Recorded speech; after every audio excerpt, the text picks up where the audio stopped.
அன்பின் வணக்கம். தேன்கூடு வழங்கும் லியோ டால்ஸ்டாய் எழுதிய போரும் வாழ்வும் ஆடியோ புத்தகம்.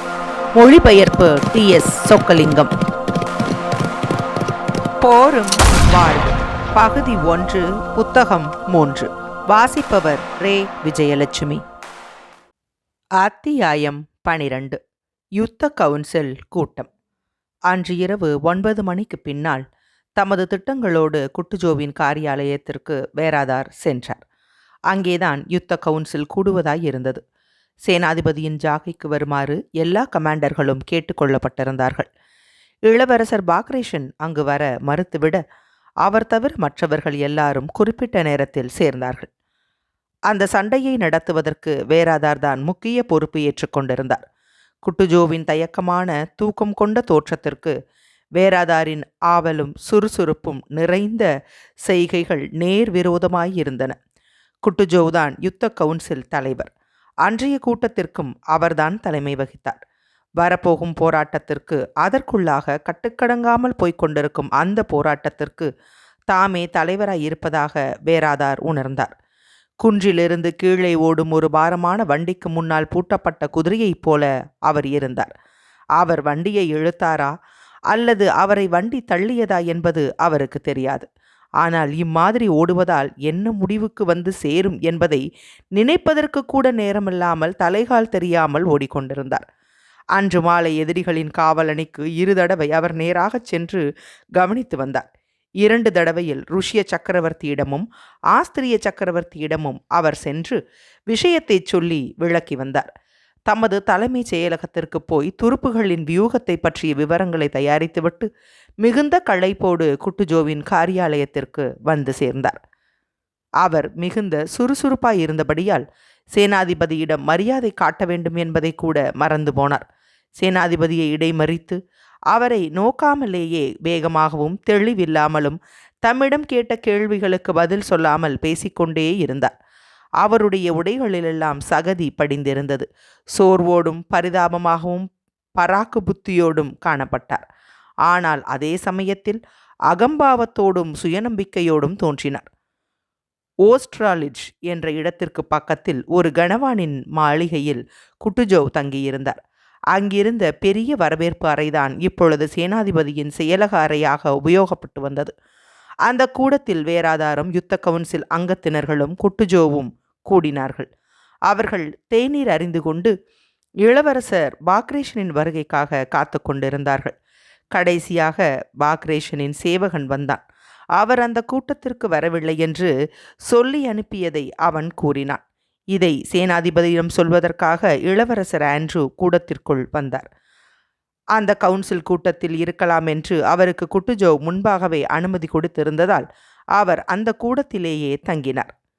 இளவரசர் பாக்ரேஷன் வரப்போவதில்லை, ஆகையால் ஆரம்பிக்கலாம் என்று வேராதார் சொல்லிவிட்டு துரிதமாக இருப்பிடத்தை விட்டு எழுந்து ஒரு மிக பெரிதான படம் விரிக்கப்பட்டிருந்த மேஜையின் அருகே சென்றார். பிரன் என்ற இடமும் அதன் சுற்றுப்புறங்களும் அந்த படத்தில் காட்டப்பட்டிருந்தன. தமது பருத்த கழுத்து காலருக்கு மேலே தப்பி ஓடுவதைப் போல துருத்தி கொண்டிருந்தபடியால் தமது சீருடையின் பித்தானை கழட்டிவிட்டு கொண்டு ஒரு தணிந்த நாற்காலியில் தமது துடித்த வயோதிக கைகளை ஒரே ஒழுங்கில் வைத்து கொண்டு குட்டுஜோவ் தூங்குகிற மாதிரி அமர்ந்திருந்தார். வேராதாரின் குரலை கேட்டதும் மிகுந்த சிரமத்தோடு தமது ஒற்றை கண்ணை திறந்தார். ஆமாம், உங்களுக்கு இஷ்டம் இருந்தால் இப்பொழுதே ஆரம்பிக்கலாம். இப்போதே நேரமாகிவிட்டது என்று அவர் கூறி தலையை ஆட்டிவிட்டு பின்னால் அதை தொங்கவிட்டு கொண்டு கண்ணை மூடினார். திட்டங்களை வாசித்து கொண்டிருந்த போது அவர் தூங்குவதாக பாசாங்கு செய்கிறார் என்று யாராவது நினைத்திருந்தால் அவர் செய்த சப்தங்களிலிருந்து அவை பொய்ப்பித்து விட்டன. புதிய திட்டங்களை பற்றி தமக்குள்ள வெறுப்புகளையோ மற்றவைகளையோ கூட்டுவதை விட அவர் இன்னும் அதிகமாக முக்கியமான விஷயத்தில் ஈடுபட்டிருந்தார். அதாவது மனிதருக்கு மிகுந்த அவசியமான, தடுக்க முடியாத உதவியான அந்த தூக்கத்தில் அவர் இறங்கிவிட்டார். அவர் உண்மையிலேயே தூங்கிக் கொண்டிருந்தார். ஒரு வினாடியை கூட இழக்க முடியாதவரைப் போல சுறுசுறுப்பாய் காணப்பட்ட வேராதார் குட்டுஜோவை நோக்கினார். அவர் தூங்குகிறார் என்பதை அறிந்து கொண்டார். உடனே ஒரு யதாஸ்தை எடுத்து உற்சாகமற்ற உரத்த தொனியில் வரப்போகும் போராட்டத்தில் படை வியூகங்கள் எப்படி இருக்கும் என்பதை பற்றி அடியில் கண்டுள்ள தலைப்போடு விஷயத்தை வாசிக்க ஆரம்பித்தார். கோபல்னிட்ஸ், சாக்கால்னிட்ஸ் ஆகிய இடங்களுக்கு பின்னால் எதிரியின் துருப்புகளை தாக்குவதற்கு 1805ஆம் ஆண்டு நவம்பர் 30 தேதியன்று நமது படை வியூகங்கள் புறப்படும் விவரங்கள் ஆவன. அந்த வியூக அமைப்புகள் மிக்க சிக்கல்களானதாகவும் கஷ்டமானதாகவும் இருந்தன.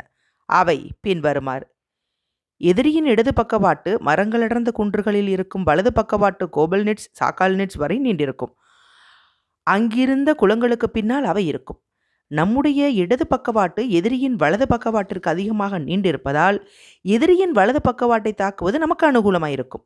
முக்கியமாக சாக்கால்னிட்ஸ், கோபல்னிட்ஸ் ஆகிய கிராமங்களை நாம் கைப்பற்றி கொண்டால் அவனுடைய பக்கவாட்டை நாம் தாக்கி அவனை ஸ்லாபானிட்ஸ் என்ற இடத்திற்கும் தெராசா காட்டிற்கும் மத்தியில் உள்ள இடத்தில் அவனை விரட்டி துரத்த முடியும். அப்படி துரத்துவதால் ஸ்லாபானிட்ஸ், பிராவிட்ஸ் ஆகிய இடங்களில் நமது துருப்புகளை அணிகலையாமல் கொண்டு போக முடியும். ஏனெனில் அந்த இடங்கள் தான் எதிரிக்கு முன்பாக பாதுகாப்பாக இருக்கின்றன. இந்த காரியத்தை செய்வதற்காக இதை செய்ய வேண்டியது அவசியமாக இருக்கிறது. முதல் பட்டாளம், இரண்டாவது பட்டாளம், மூன்றாவது பட்டாளம் இம்மாதிரியாக வேராதார் வாசித்தார். அந்த படை வியூகங்களை பற்றிய கடினமான விஷயங்களை வேண்டா வெறுப்போடு ஜெனரல்கள் கேட்டுக்கொண்டிருந்தார்கள். ஓர் உயரமான அழகிய தலைமுடியுள்ள ஜெனரல் பக்ஸ்ஹவுடன் சுவரில் சாய்ந்து நின்று கொண்டு ஓர் எரியும் மெழுகுவர்த்தியை வெறித்து பார்த்து கொண்டிருந்தார். அவர் நடந்தவைகளை கவனிப்பதாக தெரியவில்லை. தாம் கவனிப்பதாக காட்டிக்கொள்ள வேண்டுமென்று நினைத்ததாகவும் தெரியவில்லை. வேராதாருக்கு நேரெதிராக பளபளப்பான தமது விரிந்த கண்களை வேராதார் மீது நோக்கி கொண்டு தமது மீசையை மேலே முறுக்கிவிட்டு கொண்டு கட்டுமஸ்தான மிலாடாராவிச் என்பவர் இராணுவ மோஸ்தரில் உட்கார்ந்து கொண்டிருந்தார். அவருடைய முழங்கைகளை வெளியே நீட்டி முழங்கால்களில் கைகளை வைத்து கொண்டு தோள்களை நிமிர்த்தி அமர்ந்திருந்தார். அவரும் பிடிவாதமாக மௌனமாக அமர்ந்து வேராதாரின் முகத்தை பார்த்து கொண்டே இருந்தார்.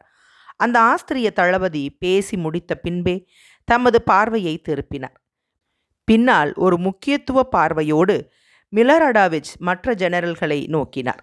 ஆனால் அவருடைய முக்கியத்துவ பார்வையிலிருந்து இதுவரை சொல்லியவைகளை அவர் ஒப்புக்கொள்கிறாரா, ஒப்புக்கொள்ளவில்லையா, அல்லது அந்த ஏற்பாடுகளை பற்றி திருப்தி அடைகிறாரா, திருப்தி அடையவில்லையா என்பதை ஒருவராலும் சொல்ல முடியாது. வேராதாருக்கு அடுத்தபடியாக கோமகன் லாங்கரன் ஒரு சாதுரியமான புன்னகையோடு அமர்ந்திருந்தார்.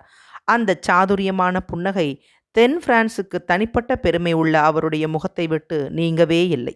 அறிக்கை வாசிக்கப்பட்ட அந்த நேரம் முழுவதிலும் தமது மெல்லிய விரல்களால் தாம் கலற்றிவிட்டு கொண்டிருந்த ஒரு தங்க பொடி டப்பாவையே பார்த்து கொண்டிருந்தார். அந்த பொடி டப்பி மீது ஒரு படம் காணப்பட்டது. ஒரு நீளமான வாக்கியத்தை வாசித்த போது மத்தியில் தமது பொடி டப்பியை கழற்றுவதை நிறுத்தி தமது தலையை நிமிர்த்தினார். அவருடைய மெல்லிய உதடுகளின் ஓரத்தில் வெறுப்பான ஒரு மரியாதை காணப்பட்டது. ஏதோ சொல்லப்போவது போல வேராதாரை அவர் இடைமறித்தார். ஆனால் அந்த ஆஸ்திரிய ஜெனரல் கோபமாக முகம் சுழித்து தமது முழங்கைகளை நீட்டி, உம்முடைய அபிப்பிராயத்தை சொல்ல வேண்டுமானால் பின்னால் சொல்லலாம், அந்த படத்தை பார்த்து நான் சொல்வதை கேளும் என்று கூறுவது போல தாம் வாசித்து வந்ததை விடாமல் தொடர்ந்து வாசித்தார்.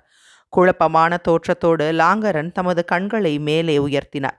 மிலராடாவிச் என்பவரை திரும்பி பார்த்து ஏதோ விளக்கம் கேட்பவரைப் போல விழித்தார்.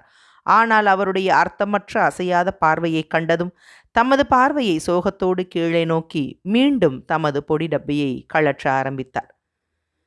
ஒரு பூகோள பாடம் போல இருக்கிறது என்று தமக்குள்ளாக பிறருக்கு கேட்காத தொனியில் முணுமுணுத்து கொண்டார்.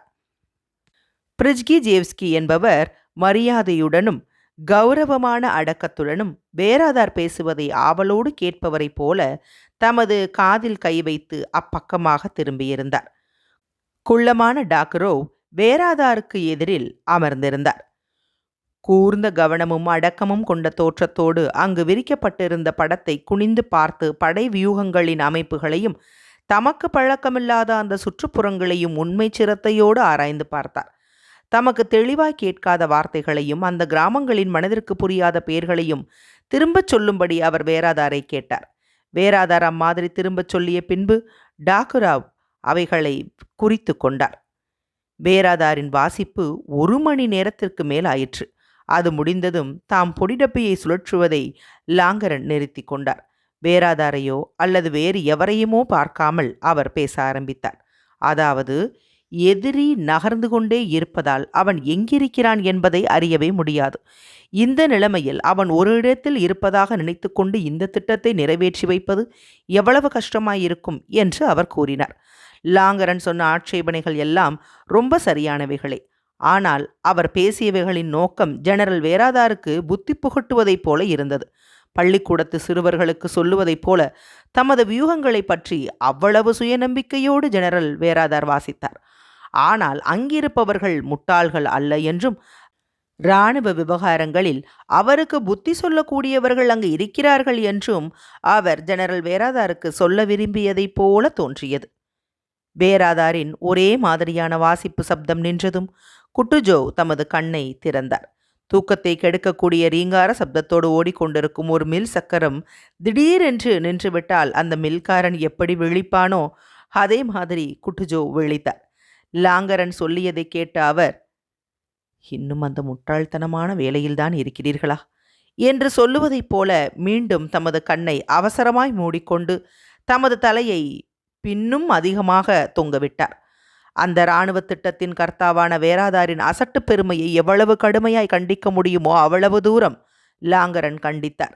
போனபாட்டை நாம் தாக்குவதற்கு முன்பாக அவர் நம்மை சுலபமாக தாக்கி விடலாம் என்றும், அப்படி செய்து இந்த திட்டம் முழுவதையும் உபயோகமில்லாமல் செய்துவிட முடியும் என்றும் அவர் சொன்னார். வேராதார் உறுதியான துச்சமான புன்சிரிப்போடு எல்லா ஆட்சேபனைகளுக்கும் பதில் சொன்னார். என்ன ஆட்சேபனை வந்தபோதிலும் அவற்றிற்கெல்லாம் பதில் கூற தயாராயிருந்தவரைப் போல தோன்றியது. அவர் நம்மை தாக்கக்கூடுமானால் இன்று அவர் செய்திருக்கலாம் என்றார் அவர். ஆகவே அவர் பலம் இல்லாதவராக இருக்கிறார் என்று நீர் நினைக்கிறீரா என்றார் லாங்கரன். கூடிய மட்டும் அவருக்கு 40,000 வீரர்கள் இருப்பார்கள் என்று வேராதார் புன்னகையோடு பதிலளித்தார். ஒரு வீட்டு கிழவி ஒரு வியாதியை குணப்படுத்தும் விதத்தை பற்றி ஒரு டாக்டரிடமே சொல்ல விரும்புவாளானால் அவர் எப்படி புன்னகை காட்டிக் கொண்டிருப்பாரோ அம்மாதிரி இருந்தது வேராதாரின் புன்னகை. அப்படியானால் நம்முடைய தாக்குதலை அவர் எதிர்பார்த்து கொண்டிருந்தால் அவர் தமக்கு அழிவையே தேடிக்கொள்கிறார் என்று லாங்கரன் நுட்பமான கேலி புன்சிரிப்போடு பேசி மிலாரடாவிச் என்ற தமது பக்கத்தில் இருந்தவரின் ஆதரவை எதிர்பார்த்து சுற்றி திரும்பி நோக்கினார். ஆனால் அங்கிருந்த ஜெனரல்கள் எதை பற்றி விவாதித்து கொண்டிருந்தார்களோ அதை விட்டு வேறு எதையோ மிலாரடாவிச் அச்சமயம் யோசித்து கொண்டிருந்தார். கடவுளே, நாளை அவற்றையெல்லாம் நாம் யுத்த களத்தில் பார்த்து விடுவோம் என்றார் அவர். தம்முடைய திட்டங்களை பற்றி தாம் மட்டுமல்ல, சக்கரவர்த்திகளும் அவை சரியானவை என்று ஒப்புக்கொண்டு விட்டார்கள். அதன் பின்பு இம்மாதிரி ருஷ்ய ஜெனரல்களிடமிருந்தே எதிர்ப்புகள் வருவது என்பது விசித்திரமாகவும் கேலிக்கூத்தாகவும் இருக்கிறது என்று சொல்வதைப் போல வேராதார் மீண்டும் தமது புன்னகையை காட்டினார். எதிரி தான் சுடுவதை நிறுத்திவிட்டான். ஆனால் அவனுடைய முகாமில் இன்னும் ஆரவாரங்கள் தொடர்ந்து கேட்டுக்கொண்டிருக்கின்றன. அதற்கு என்ன அர்த்தம்? அவன் ஒன்று பின்வாங்க வேண்டும். அது ஒன்றுக்குத்தான் நாம் பயப்பட வேண்டும், அல்லது அவன் தன் வியூகத்தை மாற்றியமைப்பதாய் இருக்க வேண்டும். கேலியாக அவர் புன்சிரிப்பு காட்டினார். எதிரி தெராசாவில் தனது அணியை அமைத்து கொண்டிருந்தால் நமக்குள்ள பெரும்பாலான சிரமம் குறையும். ஆனால் நமது ஏற்பாடுகள் எல்லாமே அப்படியே இருக்கலாம். அது எப்படி என்று இளவரசர் ஆண்ட்ரூ ஆரம்பித்தார். தமது சந்தேகங்களை தெரிவிப்பதற்கு வெகுநேரமாக ஒரு சந்தர்ப்பத்தை எதிர்பார்த்து கொண்டிருந்தார். இச்சமயத்தில் குட்டுஜோ விழித்து கொண்டார். பலமாக இருமினார். அங்கிருந்த ஜெனரல்களை சுற்றி பார்த்தார். கனவான்களே, நாளை ஏற்பட போகும் நமது வியூகங்களை, அல்லது இன்று என்று கூட சொல்லலாம், ஏனெனில் நள்ளிரவு கடந்துவிட்டது, இனிமேல் மாற்ற முடியாது. நீங்கள் எல்லாவற்றையும் கேட்டீர்கள். நாம் எல்லோரும் நமது கடமையை செய்வோமாக. ஆனால் ஒரு நல்ல தூக்கம் தூங்குவதை விட ஒரு யுத்தத்திற்கு முன்னால் செய்யக்கூடிய வேறு முக்கியமானது எதுவும் இல்லை. எழுந்திருப்பதற்காக அவர் அசைந்தார். எல்லா ஜெனரல்களும் தலை வணங்கிவிட்டு அங்கிருந்து போனார்கள். நடு இரவு கழிந்து விட்டது. இளவரசர் ஆண்ட்ரூவும் வெளியே போனார். யுத்த கவுன்சிலில் தமது அபிப்பிராயத்தை வெளியிடலாம் என்று இளவரசர் ஆண்ட்ரூ நினைத்தார். அவரால் வெளியிட முடியவில்லை. அந்த யுத்த கவுன்சிலில் நடந்த விஷயங்கள் அவருக்கு ஒரு சந்தேகத்தையும் அமைதியின்மையையும் தோற்றுவித்தன. டால்காருகாவும் வேராதாரும் சொல்லுவது சரியா, அல்லது குட்டுஜோவும் லாங்கரனும் மற்றவர்களும் எதிரியை தாக்க வேண்டும் என்ற திட்டத்தை ஆதரிக்காமல் இருப்பது சரியா என்பது இளவரசர் ஆண்ட்ரூவுக்கு தெரியவில்லை. ஆனால் குட்டுஜோ தமது அபிப்பிராயத்தை தெளிவாக சக்கரவர்த்திக்கு சொல்லுவது உண்மையிலேயே சாத்தியமில்லாமலாயிருக்கிறது. சொந்த காரணங்களையோ அல்லது மன்னர் சபை காரணங்களையோ முன்னிட்டு 10,000கணக்கான உயிர்களை, என்னுடைய உயிரை இப்படி ஆபத்தில் மாட்டிவிடுவது சாத்தியமாகவா இருக்கிறது என்று அவர் நினைத்தார்.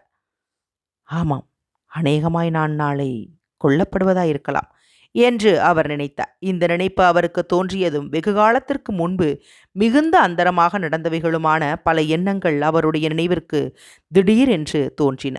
தமது தந்தையிடமிருந்தும் மனைவியிடமிருந்தும் அவர் விடைபெற்ற காட்சி நினைவிற்கு வந்தது. அவர் முதலில் தமது மனைவியை காதலித்த நாட்களை பற்றிய நினைவுகள் வந்தன. அவள் கர்ப்பமானதை பற்றியும் அவருக்கு நினைவு வந்தது. தமக்காகவும் அவளுக்காகவும் அவர் மிகவும் வருந்தினார். உடனே ஓர் உள்ள கிளர்ச்சியும் கோபத்தணிவும் கொண்ட சுவாபத்தோடு நெஸ்பெட்ஸ்கியின் தங்கியிருந்த அந்த குடிசையை விட்டு வெளியே வந்து குடிசையின் முன்பாகவே மேலும் கீழும் நடக்க ஆரம்பித்தார். அன்று இரவு மூடுபனி நிறைந்திருந்தது. அந்த மூடுபனியை துளைத்து கொண்டு சந்திரனின் ஒளி ஆச்சரியமாய் பிரகாசித்தது. ஆம், ஆமாம், நாளை நாளை என்னை பொறுத்தவரையில் நாளை எல்லாம் முடிந்துவிடும். இந்த நினைப்புகள் எல்லாம் இனிமேல் இருக்க முடியாது. அவற்றில் எதற்கும் என்னை பொறுத்தவரையில் எந்த பொருளும் கிடையாது. நாளை ஒருவேளை, அநேகமாய், நிச்சயமாக என்னால் என்ன செய்ய முடியுமோ அவ்வளவையும் செய்துவிட வேண்டுமென்று ஏதோ உள்ளுணர்ச்சி ஒன்று எனக்கு தோன்றுகிறது. அவருடைய மனோராஜ்யத்தில் யுத்தம், அதனால் ஏற்படுகிற நஷ்டங்கள், எங்காவது ஓரிடத்தில் போர் மும்முரமாய் நடந்து கொண்டிருப்பது, எல்லா கமாண்டர்களும் தயங்கிக் கொண்டிருப்பது, இவை எல்லாம் தோன்றின. அப்புறம் அந்த சந்தோஷமான வேளை, அவர் வெகுகாலமாக எதிர்பார்த்து கொண்டிருந்த அந்த டூலன் அவருக்கு கடைசியாக தோன்றியது. அவர் உறுதியாகவும் தெளிவாகவும் தமது கருத்தை குட்டுஜோவிடமும் வேராதாரிடமும் சக்கரவர்த்திகளிடமும் தெரிவிக்கிறார். அவருடைய கருத்துகளின் சிலாக்கியத்தைக் கண்டு எல்லாருமே பரவசமடைகிறார்கள். ஆனால் ஒருவர் கூட அதை செய்து முடிப்பதற்கு பொறுப்பு ஏற்றுக்கொள்ள முன்வரவில்லை. ஆகவே தமது ஏற்பாடுகளில் ஒருவரும் தலையிடக்கூடாது என்று வாக்குறுதி பெற்று ஒரு பட்டாளத்தையோ ஒரு இராணுவ பிரிவையோ அவர் பெற்று அந்த முக்கியமான போர் முனைக்கு அந்த இராணுவத்தை அவர் நடத்தி சென்று தாம் தனிமையில் வெற்றி பெறுகிறார். ஆனால் சாவுகளை பற்றியும் துன்பங்களை பற்றியும் என்ன சொல்கிறாய் என்று அவர் உள்ளத்தில் மற்றொரு குரல் கேட்டது. இந்த குரலுக்கு இளவரசர் ஆண்ட்ரூ பதிலளிக்காமல் தமது வெற்றிகளை பற்றியே மேலும் கனவு கண்டு கொண்டிருந்தார். அடுத்த யுத்தத்திற்கான வியூகங்களை பற்றி தாம் மட்டுமே திட்டங்களை போட்டார். குட்டுஜோவின் பரிவாரத்தில் சாதாரணமாக அவர் ஓர் உதவியாளரே என்றாலும் எல்லா வேலைகளையும் அவரே செய்கிறார். அடுத்த யுத்தம் அவர் ஒருவராலேயே ஜெயிக்கப்படுகிறது. குட்டுஜோ வேலையிலிருந்து நீக்கப்பட்டு அந்த இடத்தில் அவர் நியமிக்கப்படுகிறார். ரொம்ப சரி, அதற்கப்புறம் என்ன என்று உள்ளத்திலே இன்னொரு குரல் கேட்டது. அம்மாதிரி நேரிடுவதற்கு முன்னால் நீர் 10 தடவை காயம்பட்டோ காட்டி கொடுக்கப்பட்டோ அல்லது கொல்லப்பட்டோ ஆக வேண்டும். நல்லது, அதற்கப்புறம் என்ன?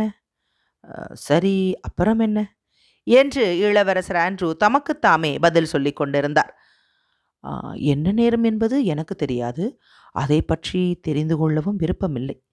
தெரியவும் முடியாது. ஆனால் எனக்கு வேண்டியது இதுதான். எனக்கு வேண்டியது புகழ். எல்லோரிடமும் நான் பிரபலமாயிருக்க வேண்டும். எல்லோரும் என் மீது பிரியம் கொள்ள வேண்டும். இம்மாதிரி நான் வேண்டுமென்று விரும்புவது என் குற்றமல்ல. ஏனெனில் அதற்காகவே நான் உயிர் வாழ்கிறேன்.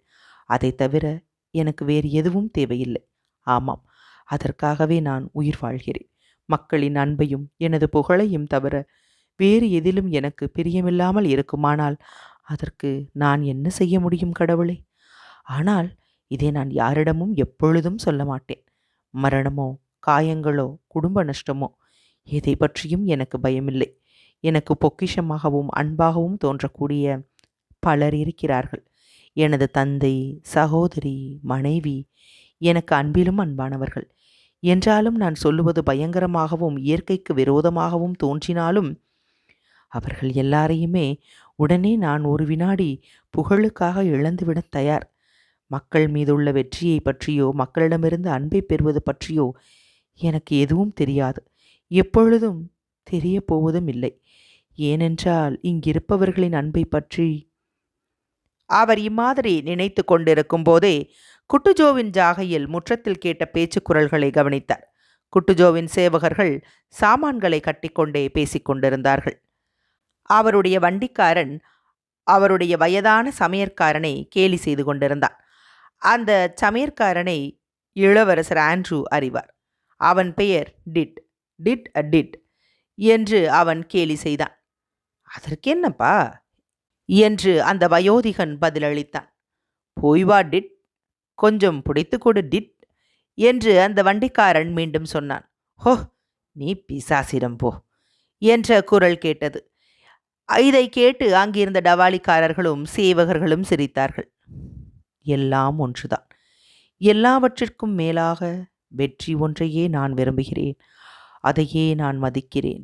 இங்கே இந்த மூடுபனியில் எனக்கு மேலாக மிதந்து கொண்டிருக்கும் இந்த அதிசயமான சக்தியை, புகழை நான் மதிக்கிறேன். அத்தியாயம் 12 நிறைவுற்றது.